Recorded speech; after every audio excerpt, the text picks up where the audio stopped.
द्वापर युग के महाभारत काल में अरण्य वन का उल्लेख आता है, जहाँ पांडवों और कौरवों के गुरु द्रोणाचार्य रहते थे।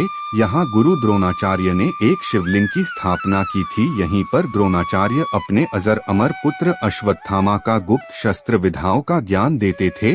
गुरु द्रोणाचार्य ने यहीं अपने शिष्यों को ब्रह्मास्त्र व शब्दभेदी बाण जैसे अनेक दिव्य शस्त्र प्रदान किए थे।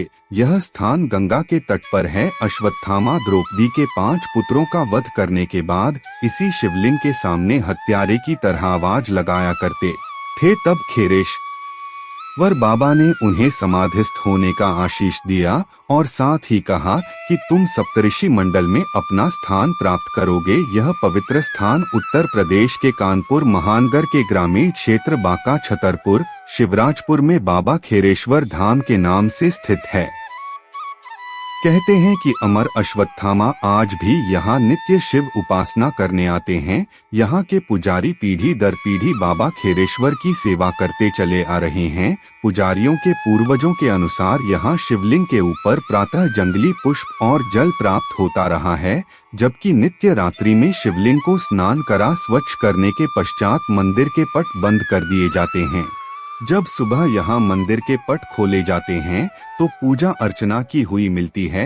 इन सबका मानना है कि अश्वत्थामा यहाँ अब भी हर रोज पूजा करने आते हैं। आज कोई ऐसा नहीं है जो अश्वत्थामा के दर्शन पा सके। इस शिवलिंग का पता अब से 500 वर्ष पहले लगा था। इसकी भी एक चर्चित कथा है कि एक यादव वंश का ग्वाला था जिसके पास श्यामा गाय थी। यह गाय इतनी उच्च कोटि की थी कि बिना बच्चे दिए ही दूध देती थी। ग्वाला गाय को सुबह चरने के लिए छोड़ देता था और शाम को जब वह वापस आती थी तो उसके थन दूध रहित होते थे।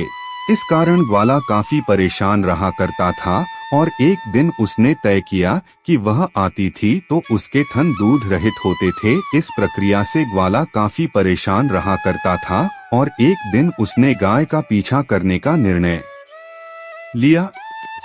पीछा करने पर उसने पाया कि उसकी गाय एक झाड़ी में जाती है और चारों थनों से धारा प्रवाह स्वतः दूध गिरा देती है।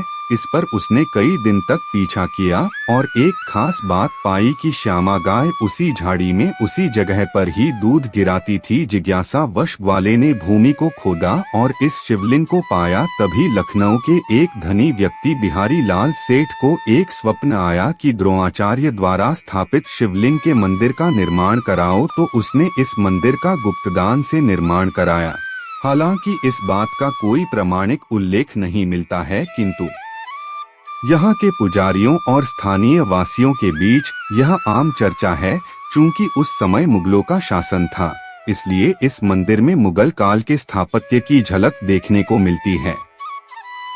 बिठूर के राजा नानाराव पेशवा भी यहीं शिवोपासना किया करते थे। पृथ्वीराज चौहान ने इसी स्थान पर वर्षों शिवजी की घोर तपस्या की थी। बाबा खेरेश्वर की असीम कृपा से एक दिन शिवोपासना के समय पृथ्वीराज चौहान को अश्वत्थामा के दर्शन हो गए। पृथ्वीराज चौहान ने अश्वत्थामा के विशाल स्वरूप और तेज को देख कर लिया कि यह कोई साधारण मानव नहीं है। पृथ्वीराज चौहान अपनी उपासना के बल पर समझ गए थे कि इनकी आयु कई हजार साल की है। कहते हैं पृथ्वीराज चौहान की शिव उपासना से प्रसन्न होकर ही अश्वत्थामा ने उन्हें शब्दभेदी बाण दिया। पृथ्वीराज चौहान के बाद कोई भी शब्दभेदी बाण चलाना नहीं जान पाया। पृथ्वीराज का भविष्य देख अश्वत्थामा ने उन्हें यह विधा दी, जिसके कारण पृथ्वीराज ने प्रतिशोध लेने का चमत्कारी इतिहास रचा। 4 बांस 24 गज अंगुल अष्ट परिमाण ता ऊपर सुल्तान है, मत चुको चौहान।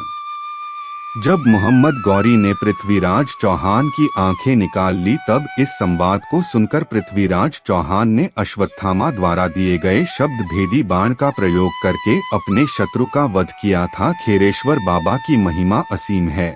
यहाँ पर अपनी मनोकामनाएं पूर्ण होती देख भक्तगण लाभान्वित होते हैं। खेरेश्वर बाबा का अर्घा 4 गुणा 4 फुट का तांबा जड़ित, 2 नागमणियां चांदी जड़ित हैं। शिवलिंग 6 इंच का श्याम वर्ण का गोलाकार है।